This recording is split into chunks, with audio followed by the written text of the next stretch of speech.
12वी चिटणीसाच्या कार्यपद्धतीतला चौथा चॅप्टर म्हणजेच कर्जरोख्यांची विक्री.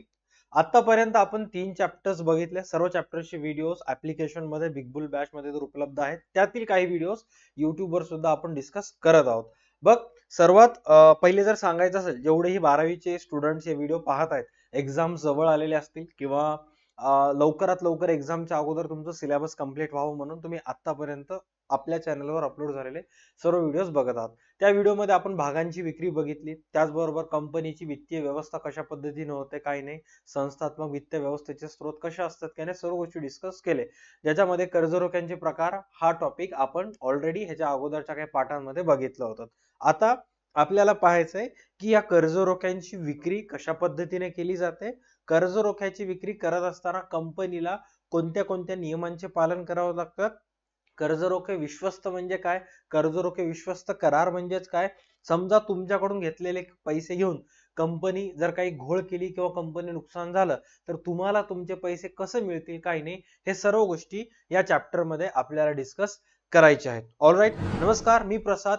12वी चिटणीसाच्या कार्यपद्धतीच्या चौथ्या व्हिडिओ मध्ये तुमच्या प्रत्येकांचं स्वागत करतोय. बघा, बाकी सगळ्या गोष्टी सोडून टाका.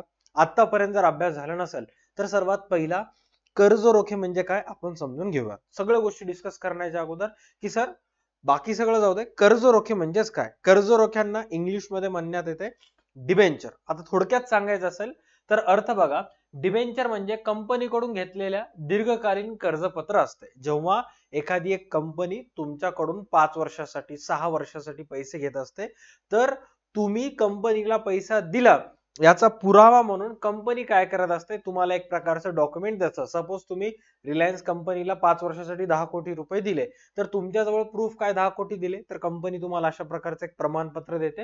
हे घे, याच्यावर कंपनीचं नाव, तू किती पैसे दिलास, तुला कधी पैसे मिळणार आहे, दर महिना व्याज किती मिळणार आहे, काय नाही, असं एक प्रमाणपत्र तुला देते, सर्टिफिकेट. त्यालाच म्हणतात डिबेंचर्स. राईट. कंपनी जेव्हा लोकांकडून पैसे उधार घेते तेव्हा त्या बदल्यात कंपनी डिबेंचर जारी करते. आणि कंपनी डिबेंचर्स कोणाला वाटते, उगाच कोणालाही वाटते का, नाही, कंपनी त्यांनाच वाटते ज्यांच्याकडून कंपनीने पैसे घेतले. सपोज 3 लोक बसलेले आहेत, अजय, विजय, संजय. कंपनीने अजय आणि विजय कडून पैसे घेतले तर कंपनी हे त्यांना डिबेंचर्स म्हणून, कर्जरोखे म्हणून 5 वर्षासाठी या दोघांकडून पैसे घेतले तर कंपनी या पैशाच्या बदल्यात अजय आणि विजयला हा प्रकारचा एक कागद घेते, त्याला डिबेंचर म्हणतात. आणि कंपनीने जर संजयला कंपनीचे भाग विकले तर कंपनी त्याला डिबेंचर देत नाही, कंपनी त्याला भाग प्रमाणपत्र देते. एवढं तर बेसिक कॉमन सेन्स तुमच्या जवळ आहे. सर आता जर आम्ही कंपनीला पैसे दिलं 4 वर्षासाठी 5 वर्षासाठी म्हणा, पण आम्हाला फायदा काय, तर तुम्हाला फायदा असतो की नियमित फिक्स्ड इंटरेस्ट नियमित यायला पाहिजे. एडिटर थोडं लक्ष द्या. नियमित यायला पाहिजे फिक्स्ड इंटरेस्ट. डिबेंचर धारकांना ठराविक दराने नियमित व्याज मिळते. नफा झाला नाही तरी कंपनी व्याज देते. आता कंपनीनं ज्या ज्या लोकांना कंपनीचे कर्जाच्या स्वरूपात कर्जरोखे विकून पैसे घेतले, कंपनीनं 5 वर्षासाठी 6 वर्षासाठी पैसे घेतले, भलेही कंपनीला फायदा होऊ दे किंवा तोटा होऊ दे, नफा होऊ दे किंवा नुकसान होऊ दे, कंपनीला त्या सर्व लोकांना दरमहा किंवा दर वर्षाला ठरल्याप्रमाणे व्याज द्यावं लागेल, डिबेंचरवर इंटरेस्ट द्यावा लागेल. आता जे लोक कंपनीकडून जे लोक कंपनीचे डिबेंचर होल्डर्स असतात, कर्जरोखे धारक असतात, ह्यांचं व्यवसायात स्थान काय असतं. जसं की आपण बघितलं की सर मी जर एका कंपनीचे भाग खरेदी केले तर मी त्या कंपनीचा मालक होतो. तसंच मी जर एका कंपनीचे कर्जरोखे घेतले तर मी त्या कंपनीचा मालक होतोय का, तर आन्सर नाही. काय सांगण्यात आलेलं आहे की डिबेंचर धारक, कर्जरोखे धारक कंपनीचे मालक नसतात, ते फक्त कर्जदाता असतात. आता उदाहरणार्थ मी स्टेट बँक ऑफ इंडिया कडून माझ्या व्यवसायाला 20 लाखाची गरज होती, माझ्याजवळ होते 18 लाख, 2 लाख कमी पडले तर हे 2 लाख रुपये मी SBI कडून कर्जाच्या स्वरूपात घेतलं. राईट. तर SBI ने मला किती लाख रुपये दिले, 2 लाख रुपये दिले. तर SBI ही माझ्या व्यवसायामध्ये 2 लाख रुपये दिली, याचा अर्थ ती माझ्या व्यवसायामध्ये 2 लाख साठी मालक नसते, ती फक्त कर्जदाता असते. ज्या मोमेंटला माझ्याजवळ 2 लाख आले, पहिले 2 मी बँकेला व्यवसायातून काय करेन, लायबिलिटीज कमी करून टाकेन. सांगण्याचं तात्पर्य असा, जे जे अगोदर याच्या अगोदरच्या चॅप्टर मध्ये भाग आणि कर्जरोखे ज्यांना फरक स्पष्ट करा ऑलरेडी अभ्यास केलेत त्यांना माहिती की एक्झॅक्ट कर्जरोखे धारक कोणाला म्हणतात आणि भागधारक कोणाला म्हणतात. कर्जरोखे धारक हे व्यवसायाचे मालक असतात, राईट. बट भागधारक भागधारक हे कंपनीचे मालक असतात. कर्ज रोखेधारक हे कंपनीचे मालक नसतात, ते धनको असतात. काय सांगण्यात आलेलं आहे, डिबेंचर धारक हे कंपनीचे मालक नसतात, ते फक्त कर्जदाता क्रेडिटर असतात. ज्या मोमेंटला पैसे आले आपण यांना पैसे देऊन हकलून टाकतो. त्याच्यानंतर पैशाची परतफेड कधी करायची, सर जर आपण डिबेंचर स्वरूपात लोकांकडून पैसे घेतले तर ते पैसे परत कधी करायचं, ठराविक कालावधीनंतर कंपनीने डिबेंचरची मूळ रक्कम परत द्यावी लागते. 5 वर्षासाठी, 6 वर्षासाठी. जेव्हा तुम्ही काही व्यक्तींना तुमच्या व्यवसायाला पैशाची गरज असते तर तुम्ही जेव्हा डिबेंचर्स विकता आणि लोकांकडून कर्जाच्या स्वरूपात पैसे घेत असता, तर ते कर्ज घेत असतानाच तुम्हाला अगोदरच ठरवावं लागतं की बाबा आज 2025 चालू आहे, मी तुझ्याकडून 2030 पर्यंत 5 वर्षासाठी पैसे घेतोय, तुला घेतलेले पैसे 2030 ला मिळतील.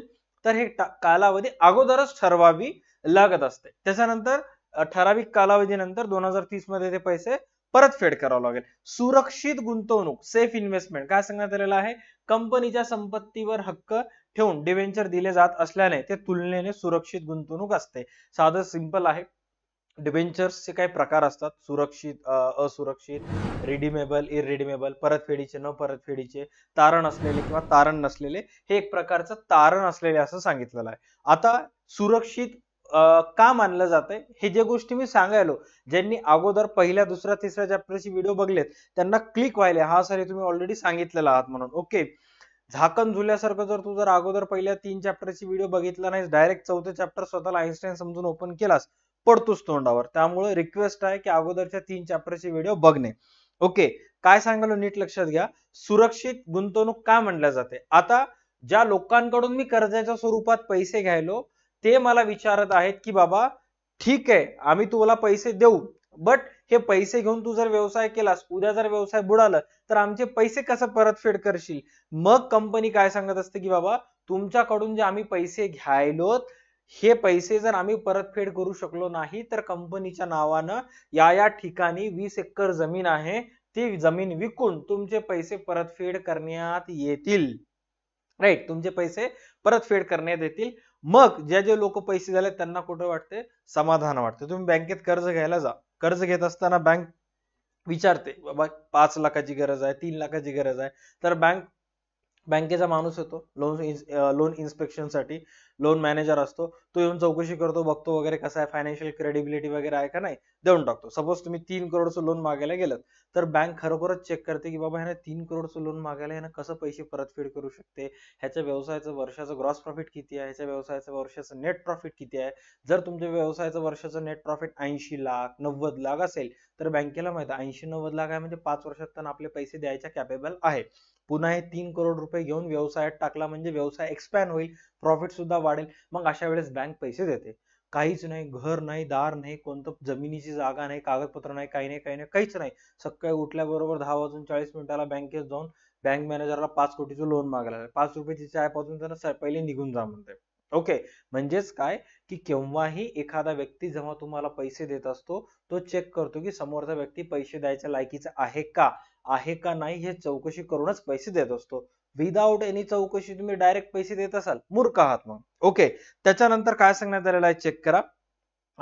एका वाक्यात जर थोडक्यात सांगायचं असेल, डिबेंचर म्हणजे कंपनीने घेतलेल्या पैशाची व्याजासह परतफेड करायचे दीर्घकालीन कर्ज. ऑलराईट, इथंपर्यंत क्लिअर झालं. मी फक्त आतापर्यंत तुम्हाला डिबेंचर म्हणजे काय, कशा पद्धतीने काम होतं ते सांगितलं. आता चॅप्टरची सुरुवात आपल्याला करायची आहे. या चॅप्टर मध्ये 2 गोष्टी अतिशय महत्वाच्या असतात. एक कर्जरोख्या विक्रीची कार्यपद्धती आणि दुसरं आहे कर्जरोखे विश्वस्त. बट ठरल्याप्रमाणे नियमाप्रमाणे आपल्याला सुरुवातीपासून जावं लागते. राईट, सो सुरुवातीला काय काय गोष्टी सांगण्यात आलेल्या आहेत, काय काय नाही, आपण स्टेप बाय स्टेप चेक करूयात. पहिल्या चॅप्टर मधला जो चॅप्टर 4 मधला जो पहिला प्रस्तावना आहे, कर्जरोखे विक्री संबंधीचे जे नियम वगैरे आहेत हे फक्त तुम्हाला वस्तुनिष्ठ प्रश्नामध्ये येत असतात. वस्तुनिष्ठ प्रश्न इन द सेन्स ऑब्जेक्टिव्ह मध्ये. ओके, जे दीर्घोत्तरी प्रश्न असतील, मोठे मोठे प्रश्न असतील त्याच्यामध्ये ह्याचा पुढचा पार्ट येतो. ओके, जो की आपण सेकंड व्हिडिओ पासून स्टार्ट करणार आहोत. पहिल्या व्हिडिओमध्ये काय सांगण्यात आलेलं आहे, पहिल्या पॅरेग्राफ मध्ये की दीर्घ मुदतीचे कर्जाऊ भांडवल जमा करण्यासाठी कंपन्या कर्जरोख्यांची विक्री करून भांडवल उभारणी करते. जर कंपनीला लॉंग टर्म साठी 5 वर्षासाठी, 10 वर्षासाठी, 20 वर्षासाठी पैसे पाहिजे असतील तर सहसा कंपनी जी आहे दीर्घ मुदतीचे भांडवल उभारणी करते किंवा कर्ज रोख्यांची विक्री करत असते. दीर्घ मुदतीसाठी भांडवल उभारणी करणे म्हणजेच काय, लोकांकडून पैसे घेणे, बट सांगणे की बाबा पैसे घ्यायलोत, हे पैसे तुम्हाला 15 वर्षानंतर 20 वर्षानंतर मिळतील, त्याच्या अगोदर मिळणार नाहीत. तर खालील परिस्थितीत कंपन्या आम जनतेला कर्ज रोख्यांची विक्री करून भांडवलाची उभारणी करतात. आता जर एखाद्या कंपनीला सर्वसामान्य नागरिकांकडून पैसे जमा करायचे आहेत, तर पुढील दोन परिस्थितीमध्ये कंपनी विकू शकते. काय काय सांगण्यात आलेलं आहे? सर्वात पहिला, कंपनी किंवा तिचे प्रवर्तक, कंपनी किंवा तिचे प्रवर्तक म्हणजे मालक किंवा संचालक, मालक आणि संचालक एकच, यांनी सेबीने प्रतिभूती बाजारात प्रवेश करण्यास प्रतिबंध केलेला नाही. जर कंपनी किंवा तुमच्या मालकांना सांगितलं की तुम्ही, सेबी काय करत असते, चेक करत असते. एखादा एक व्यक्ती असेल, जसं की विजय माल्या आहे, विजय माल्या बँकरप्ट घोषित झालेला आहे, तर विजय माल्याशी संबंधित कोणतीही कंपनी आज भारतीय भांडवल बाजारात नाही. का? कारण विजय माल्यावर भारत सेबीनं बँकरप्ट म्हणून घोषित केलेला आहे, आरबीआयनं बँकरप्ट म्हणून घोषित केलेला आहे. सगळे त्यांचे बँक अकाउंट काय झालेले आहेत, फ्रीज झालेले आहेत, राईट. सो अशा परिस्थितीमध्ये ते भांडवल बाजारात प्रवेश करू शकत नाहीत, जर त्याच्यावर काही कोर्ट केसेला असेल तर. बट इथं काय सांगण्यात आलेलं आहे की कंपनीला किंवा तिच्या मालकाला सेबीने प्रतिभूती बाजारात प्रवेश करण्यास प्रतिबंध केलेला नाही. तुम्हाला कोणी मना वगैरे केलेलं नसेल तर तुम्ही जाऊ शकता, ओके, भांडवल वगैरे कर्ज रोखे विकू शकता. बट तुम्हाला जर निर्बंध आहे, तुमच्यावर कार्यवाही करण्यात आलेली आहे, तर मग अशा वेळेस तुम्ही भारतीय प्रतिभूती बाजारात प्रवेश करू शकत नाही. प्रतिभूती म्हणजेच काय, तुम्ही तुमच्या कंपनीचे भाग विकू शकत नाही, तुम्ही ठेवीच्या स्वरूपात पैसे गोळा करू शकत नाही, हे सर्व गोष्टी. तुम्ही तुमच्या व्यवसायाचे कर्ज रोखे विकू शकत नाही, कोणत्याच पद्धतीचे एडीआर जीडीआर काहीच करू शकत नाही. का? कारण तुमच्यावर प्रतिबंध लादलेला आहे. बट एखादी एक कंपनी आहे, मुकेश अंबानी, त्याच्यावर कोणी प्रतिबंध लादलेला नाही, तर इझिली तो कंपनीचे डिबेंचर्स विकू शकतो. 6 महिन्यापेक्षा जास्त काळासाठी कोणत्याही प्रतिभूतींची परतफेड, मुद्दल किंवा व्याज कंपनीचे प्रवर्तक संचालक हे दोषी नसल्याचे घोषित केलेले असल्यास, म्हणजेच कंपनीच्या संचालकावर किंवा प्रवर्तकावर कोणत्याही प्रकारचं ठेवीच्या स्वरूपात, मुद्दल किंवा व्याजच्या स्वरूपात हे दोषी आढळले नाहीत. आता हे दोषी नसल्याचे घोषित होणे म्हणजेच काय सांगतो. अनेक वेळेला असं होते की एखादी एक कंपनी आहे एबीसी इलेक्ट्रॉनिक्स नावाची, ओके, समजून घ्या की कशा पद्धतीने गोष्टी हे करतात. प्रतिबंध लादणे हा भाग वेगळा आणि दोषी होणे हा भाग वेगळा. आता प्रतिबंध लागणे म्हणजेच काय, सेबीने सांगितलं ह्याचे बँक अकाउंट फ्रीज करा, याला खालून बुडापासून उपसून टाका सॅलरीला, असं जर सेबीने सरळ सरळ सांगितलं, आरबीआयने सुद्धा बँकरप्ट घोषित केलं ना, मग तुम्ही कंपनीचे भाग विकू शकत नाही ना, काही नाही, काहीच नाही, काहीच नाही. दोषी आढळणे म्हणजेच काय, दोषी म्हणजे एखादा गुन्हा झालेला आहे, आता तुम्ही तुमचं जस्टिफिकेशन द्या, तुम्ही तुमची बाजू मांडा, तर तुम्ही निर्दोष व्हाल. तुम्ही जर बाजू मांडण्यास असमर्थ ठरला तर मग तुम्ही दोषी असाल, मग तुमच्यावर कार्यवाही होईल. कशा पद्धतीने काम असते सांगतो. एबीसी इलेक्ट्रॉनिक्स आहे, एबीसी इलेक्ट्रॉनिक्सनं 2025 मध्ये 500 लोकांपेक्षा जास्त व्यक्तीकडून कर्जाच्या स्वरूपात पैसे घेतले, कर्ज रोखे विकून, ओके, आणि त्यांना सांगितलं की 2028 मध्ये आम्ही तुम्हाला पैसे परत करू आणि दरवर्षी व्याज देऊ. त्या हिशोबाने कंपनीनं 2025 मध्ये त्यांना व्याज दिलं, 26 मध्ये व्याज दिलं, 27 मध्ये व्याज देण्यास असमर्थ ठरली, व्याज द्यायला 3 महिने उशीर झाला. आता कंपनीचे जे कर्ज रोखे आहेत ते 500 पेक्षा जास्त आहेत. मग अशा वेळेस हे 500 लोक कोणाला कॉन्टॅक्ट करतील, कर्ज रोखे विश्वस्तांना कॉन्टॅक्ट करतील. कर्ज रोखे विश्वस्त कोण माहित नसेल, चिल करा. कंपनी जेव्हा 500 पेक्षा जास्त लोकांकडून पैसे घेते कर्ज रोख्याच्या स्वरूपात, तेव्हा त्या 500 लोकांपैकी एका व्यक्तीची नियुक्ती किंवा त्या 500 लोक मिळून एका व्यक्तीची नियुक्ती करतात, ते असतात कर्ज रोखे विश्वस्त. कंपनी कर्ज रोखे विश्वस्त, 500 लोक. कंपनी कर्ज रोखे विश्वस्ताला सांगते, कर्ज रोखे विश्वस्त ह्यांना सांगतो. 500 लोक कर्ज रोखे विश्वस्ताला सांगतात, हा कर्ज रोखे विश्वस्त कंपनीला सांगतो. म्हणजे मधला माणूस, मिडल मॅन, जो की 500 लोकांचं प्रतिनिधित्व करत असतो. आता हे 500 लोक येऊन कर्ज रोखे विश्वस्ताला म्हणले की बडा 2025 व्याज आलं, 26 व्याज आलं, 27 व्याज 3 महिने लेट का झालं, सांग, लवकरात लवकर सांग, नसता आम्ही पोलीस कंप्लेंट करता. आणि मग कर्ज रोखे विश्वस्त गेला कंपनीकडे आणि कंपनीनं त्याला काहीच बोलण्यास नकार दिला. कंपनी म्हणलं की नाही तर नाही, यावेळेस काय होऊ शकत नाही. मग आता कर्ज रोखे विश्वस्त ह्यांना सांगेल का नाही, कर्ज रोखे विश्वस्त गेला पोलिसांकडे, सर आपल्या पोलीस स्टेशनला येतो का नाही, तो जातो नॅशनल कंपनी लॉ ट्रिब्युनल कडे. सर हे काय, हे असले जे कंपनी कर्ज रोखे ह्यांचे जे मॅटर असतात ते नॉर्मल पोलीस स्टेशन मध्ये नाही, एनसीएलटी सॉल्व्ह करते. सर एनसीएलटी म्हणजे काय? National company law tribunal. National company law tribunal एक फोन कॉल कंपनीकडे गेला, कंपनीला सांगितलं एनसीएलटीने की बट्यांनो 2 दिवसाच्या आत जर व्याज दिला नाही तर तुमचं व्याज करण्यात येईल. आणि मग कंपनीनं कर्जरोख्या विश्वस्ताला सांगितलं की अण्णा तुम्ही तर सिरियस झाला, मजाक करायला तर 2 दिवस त्या 500 लोकांना थांबा म्हणा, आम्ही तुम्हाला व्याज देऊन टाकता. राईट. आणि मग 2 दिवसात त्या सगळ्या लोकांना व्याज आलं. राईट. आणि मग कंपनीने जर एनसीएलटी कडला सुद्धा सांगितलं, जसं कर्जरोखे विश्वस्त करार, कर्जरोखे जे विश्वस्त होता कंपनीकडे गेला आणि कंपनीला म्हणाला की काय झालं तुम्ही पैसे दिला नाहीत. कंपनीला जसं कर्जरोखे विश्वस्ताला सुरुवातीला नकार दिला, मग कर्जरोखे विश्वस्त एनसीएलटी कडे गेला. कंपनी जर एनसीएलटी ला सुद्धा काही रिस्पॉन्स दिली नसती तर अशा वेळेस एनसीएलटी या संचालकांवर दोषी म्हणून गुन्हा दाखल केली असते. एकदा गुन्हा दाखल झाला किंवा एकदा दोषी झाला तर तुम्ही वापस पुन्हा कोणत्याही प्रकारचे कर्जरोखे विकू शकत नाही. राईट. तर दोन गोष्टी जर एखाद्या मालकांना फॉलो केलं तर मग तुम्ही इझिली कंपनीनं कर्जाच्या स्वरूपात भांडवल गोळा करू शकता. हे अतिशय महत्वाचं आहे. सर कोणते कोणते दोन गोष्टी? सर्वात पहिला, कंपनीचे जे संचालक किंवा मालक असतात किंवा कंपनीला सेबीनं प्रतिभूती बाजारात प्रवेश करण्यास प्रतिबंध केलेला नाही. सेबीनं अडवलं नाही तर यस तुम्ही डिबेंचर्स विकू शकता. सेबीनं जर अडवलं विकू शकत नाही.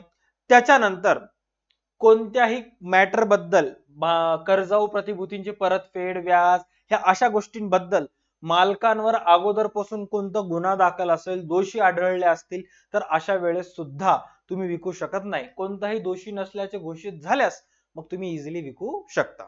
Okay, done. आता हे सगळे गोष्टी कशा पद्धतीने होत असतात? जसे की भागीदारी व्यवसाय, पार्टनरशिप फायनल अकाउंट्स आहे आपल्या अकाउंट्स मध्ये. तर या पार्टनरशिप फायनल अकाउंट्स मध्ये ड्रॉविंगची डेट दिली नसेल तर 6 महिन्याचे इंटरेस्ट घ्यावं लागतं. व्यवसायाने एका पार्टनर कडून कर्ज घेतला असेल त्याचा जर रेट ऑफ इंटरेस्ट डिस्कस केला नसेल तर 6% द्यावं लागतं. हे जे काही सगळे नियम आहेत हे कशामध्ये लिहिलेले आहेत? सर हे सगळे जे नियम आहेत हे पार्टनरशिप ऍक्ट 1932 मध्ये लिहिण्यात आलेले आहेत. म्हणजे पार्टनरशिप बिझनेसशी संबंधित जे पण काही कायदे कानून फॉलो करायचे असतील ते तुम्हाला इंडियन पार्टनरशिप ऍक्ट 1932 फॉलो करावं लागते. तसंच कंपनी, कर्जरोखे, प्रतिभूती बाजार, आरबीआय, बँक, सेबी या सगळ्या गोष्टी सेपरेट अनेक कायदे आहेत. त्या कायद्याची पूर्तता करून त्या कायद्यामध्ये जे नियम लिहून दिलेले आहेत त्यांचे पालन करून तुम्हाला करावं लागतात. सर कोणते कायदा, कोणतं नियम, कोणतं मार्गदर्शन? स्टेप बाय स्टेप चेक करूयात. कोणतीही कंपनीला कर्जरोखे विक्री करायचा असेल तर त्या कर्जरोखे विक्रीच्या अटी पूर्ण कराव्या लागतात. हे कर्जरोखे विक्रीच्या ज्या अटी आहेत ते कोणत्या कायद्यात देण्यात आलेल्या आहेत? कंपनी कायदा 2013 कलम 71 मध्ये कर्जरोखे विक्रीच्या अटी देण्यात आले आहेत. All right. त्याच्यानंतर सुरक्षित कर्जरोख्याची विक्री कंपनीला करायचं असेल, तुमच्या पुस्तकात पेज नंबर 64 वर दिलेला आहे. 12वी SP च्या सुरक्षित कर्जरोख्यांची विक्री करायचा असेल तर कंपनी भाग भांडवल आणि कर्जरोखे नियम 2014 आणि नियम 2018 चा फॉलो करावं लागते. त्याचबरोबर कर्जरोखे हे परिवर्तनीय असतात. परिवर्तनीय म्हणजेच काय? काही कालावधी झाल्यानंतर कर्जरोख्याचे रूपांतर भागांमध्ये करता येतं. सर अशा संबंधित नियम कशामध्ये सांगण्यात आलेला आहे? सेबी कर्ज प्रतिभूती विक्री व सूची नियम 2008 मध्ये सांगण्यात आलेले आहेत. म्हणजे जे जे गोष्टी तरतुदी तुमच्या ह्या चॅप्टर मध्ये सांगण्यात आलेल्या आहेत ते ऍक्च्युअल कायद्याचे जे पुस्तक असतात त्याच्या पुस्तकामध्ये कोणत्या सेक्शन मध्ये काय नाही हे सर्व गोष्टी या तक्त्यामध्ये सांगण्यात आलेल्या आहेत. त्याचबरोबर जवळपास 6 आहेत. हे एक वेळेस वाचून घ्या. एक्झाम मध्ये ह्याच्याशी रिलेटेड जास्त विचारण्यात येत नाही, फक्त ऑब्जेक्टिव्ह मध्ये विचारण्यात येत असतात. ओके. त्याच्यानंतर काय सांगण्यात आलेलं आहे चेक करा. कंपनी सुरक्षित व असुरक्षित कर्जरोख्यांची विक्री करू शकते. तसेच समहक्क भागांमध्ये पूर्णतः किंवा अंशतः रूपांतरित केल्या जाणाऱ्या कर्जरोख्यांची विक्री करू शकते. बघा कर्जरोख्यांचे प्रकार कोणते कोणते आहेत आपण बघितलं. टोटल 8 प्रकार आहेत. त्यापैकी एका प्रकारावर सेबीनं बंधन घातलेले आहेत किंवा तो आता विकू शकत नाही. ऑलरेडी आपण डिस्कस केला. हे त्याच्याबद्दल सांगायला की कोणतीही कंपनी सुरक्षित किंवा असुरक्षित कर्जरोख्यांची विक्री करू शकते. तसेच अशा प्रकारच्या कर्जरोख्यांचं रूपांतर समहक्क भागांमध्ये, पूर्णतः समहक्क भाग किंवा अंशतः समहक्क भागांमध्ये करू शकते. त्यानंतर काय सांगण्यात आलेलं आहे? सर्व कर्जरोख्यांची परतफेड कंपनीलाच करावी लागते आणि सर्व कर्ज रोखे धारकांकडून जे पैसे घेतलेले आहेत ह्याची परतफेड कोणाला करावं लागते? कंपनीला करावं लागते. कंपनी आपल्या भागधारकांना, जनतेला तसेच खाजगीरित्या कर्जरोख्यांची विक्री करू शकते. आता कंपनी जे आहेत हे कोणाकोणाकडून कर्जरोख्यांची विक्री म्हणजे दिमागामध्ये एवढंच आणायचं की कर्जाच्या स्वरूपात पैसे घेणे. राईट. कंपनी कोणाकोणाला कर्ज विकू शकते? सर्वसामान्य नागरिकांना विकू शकते. जे लोक कंपनीच्या अगोदरपासून भागधारक आहेत, कंपनी त्याला म्हणते तुम्ही आमचे भागधारक पण आहात, तुम्ही आमचे कर्जरोखे धारक पण व्हा. भागधारक म्हणजे पैशाच्या बदल्यात आम्ही तुम्हाला भाग दिले. कर्जरोखे धारक म्हणजेच काय? तुम्ही आम्हाला पैसे द्या, आम्ही तुम्हाला कर्जरोखे प्रमाणपत्र देऊन टाकू. म्हणजेच इनडायरेक्टली काय देऊ? डिबेंचर्स देऊ. तर विकू शकते. कंपनी कर्जरोख्यांची भाग बाजारामध्ये नोंदणी करू शकते. कर्जरोखे आणि विक्रीचा अधिकार कंपनीच्या संचालक मंडळाला असतो. कंपनीचे जे डिबेंचर्स आहेत त्याची विक्री भागबाजारात करू शकते. म्हणजेच डिबेंचरची विक्री भागबाजारात करणे म्हणजेच इनडायरेक्टली तुम्ही भाग घ्या, तुमच्याकडून पैसे जातील, त्याच्या बदल्यात तुम्हाला डिबेंचर सर्टिफिकेट मिळून जाईल in form of shares. Okay. त्याच्यानंतर काय सांगण्यात आलेलं आहे?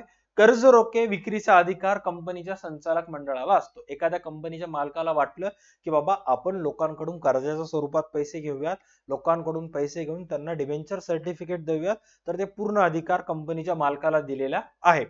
त्यानंतर संचालक मंडळाला कंपनीच्या नियमावलीमध्ये घालून दिलेल्या मर्यादेपर्यंतच कर्ज उभारणीचा अधिकाराचा वापर करता येतो. जर कर्ज उभारणीच्या मर्यादेपेक्षा जास्त कर्ज उभारणी करावायची असल्यास भागधारकांच्या सर्वसाधारण सभेत तसा विशेष ठराव मंजूर करून सहमती घ्यावी लागते. बघा इथे झालंय काय?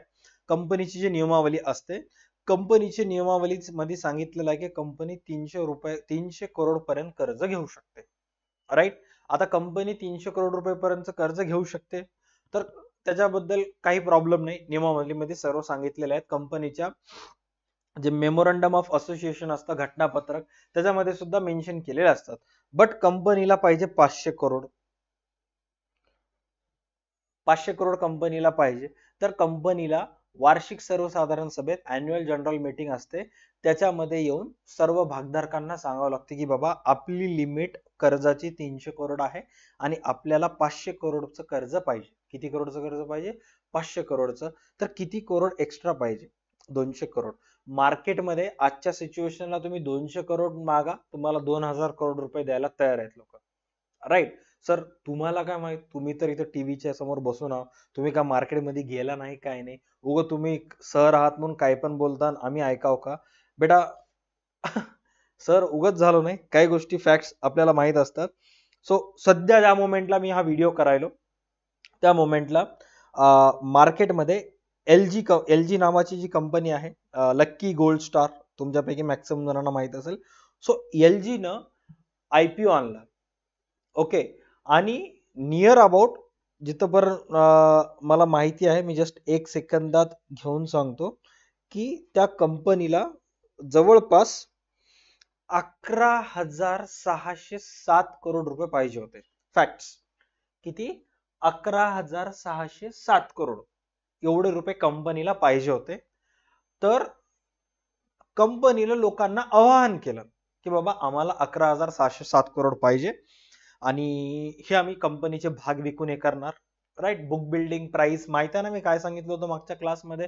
कमीत कमी किंमत, जास्तीत जास्त किंमत. कमीत कमी एका भागाची किंमत 1080 ते 1140 रुपये आहे आणि एका लॉट मध्ये 13 भाग तुम्हाला मिळत आहेत आणि जवळपास एका लॉटची जी किंमत आहे ते 14,040 रुपये दिला तर तुम्हाला 13 भाग मिळते. ओके. ठीक आहे, काही प्रॉब्लेम नाही, 13 भाग मिळालेत. मग कंपनीला पाहिजे 11,607 करोड. तर काय वाटते लोकांनी किती दिले असतील?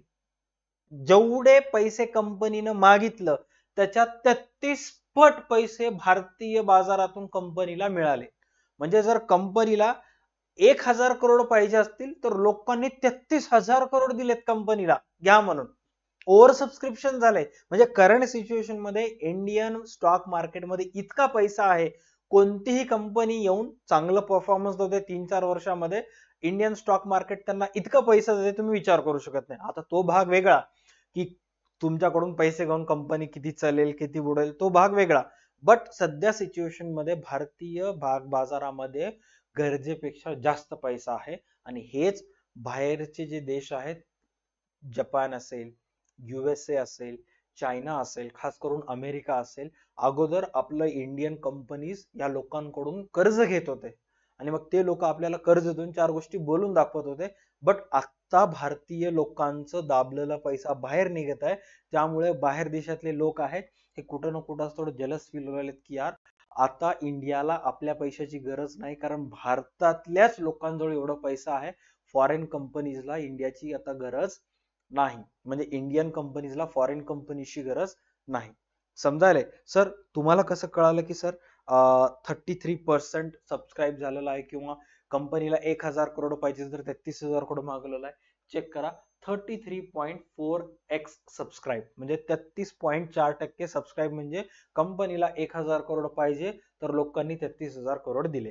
आता त्या 33,000 करोड पैकी कंपनी 1,000 करोड स्वतःजवळ ठेवून घेईल, राहिलेले 32,000 करोड कंपनी वापस लोकांना देऊन टाकेल.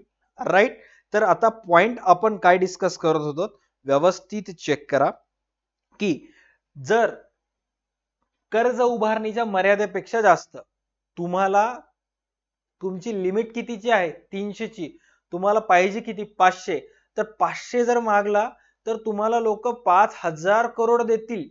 बट तुम्हाला तुमच्या भागधारकांना सांगावं लागते की बाबा आपल्याला कर्जाची गरजच काय, तर आपल्याजवळ अगोदरपासून एवढे पैसे आहेत.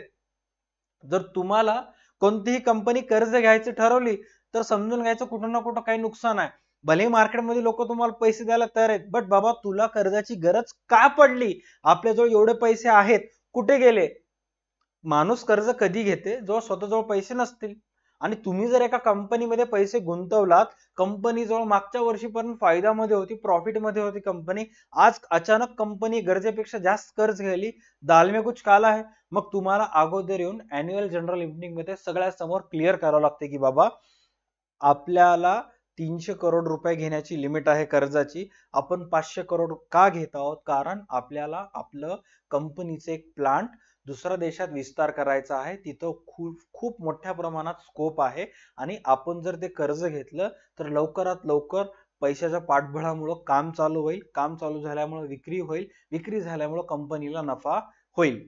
फर्स्ट मोर आपल्याला ऍडव्हान्टेज भेटेल, तिथं आतापर्यंत आपल्यासारखी कोणतीच कंपनी नाही. हे मग जेव्हा तुम्ही येऊन वार्षिक सर्वसाधारण सभेत तुमच्या भागधारकांना सांगता, मग भागधारक अर्जाने किंवा अॅन्युअल जनरल मीटिंग मध्ये तुम्हाला सांगून तुम्हाला मर्यादा वाढून घेता येते. राईट? तसं तर घ्यायचं असेल तर तुम्हाला काय मालक आहो तुमचं तुम्ही घेऊ शकता. राईट? बट ट्रान्सपरन्सी जर मेंटेन केलं कस्टमर सोबत किंवा भागधारकांसोबत तर कुठं ना कुठं पॉझिटिव्ह असतात. मग तो भागधारक स्वतः तर पैसे टाकला कंपनीत, भाग खरेदी केला, बट तो 4 एक्स्ट्रा लोकांना सांगतो की बेटा तू पण पैसे टाक, तू पण पैसे टाक, तुझा सुद्धा काय होईल फायदा होईल, अशा पद्धतीनं. राईट? सो हे सर्व गोष्टी असतात. बघा जेव्हा जेव्हा एसपीचं चॅप्टर 4 येईल, जेव्हा जेव्हा तुमच्या माइंडमध्ये एसपीचं चॅप्टर 4 अभ्यास करायचं येईल, व्हिडिओ तर तुम्ही बघताच, ऑब्जेक्टिव्ह क्लिअर होतात, बट पेज नंबर 65 काढून बसायचं, संपला विषय समाप्त. चॅप्टर 4 पेज नंबर 65 हे एवढे सर्व गोष्टी पाठ झाले तुम्हाला, ऑटोमॅटिकली सर्व गोष्टी तुमच्या फेवर मध्ये येऊन जातात. राईट? आय होप तुम्हाला आजचा व्हिडिओ आवडला असेल, सांगितलेले 4 गोष्टी समजल्या असतील. पुढच्या व्हिडिओमध्ये बघूयात सर्वात महत्वाचा, अनेक वेळेला विचारला गेलेला प्रश्न, कंपनी कायदा 2013 नुसार कर्ज रोखे विक्रीच्या तरतुदी स्पष्ट करा. आता हे कर्ज रोखे विक्रीच्या तरतुदी का आहेत, काय नाही, हे आपण पुढच्या क्लासमध्ये बघूयात, किंवा इथं हा व्हिडिओची लिंक मी देऊन टाकतो, या साईडला व्हिडिओ येऊन जाईल, त्याच्यावर क्लिक करा, ऑटोमॅटिक दिसेल. आजच्या व्हिडिओसाठी एवढंच, भेटत पुढच्या क्लासमध्ये. तोपर्यंत पाहत राहा तुमचं आवडतं युट्यूब चॅनल DA2 अकॅडमी. चला bye, take care and stay connected. भेटूयात पुढच्या क्लासमध्ये.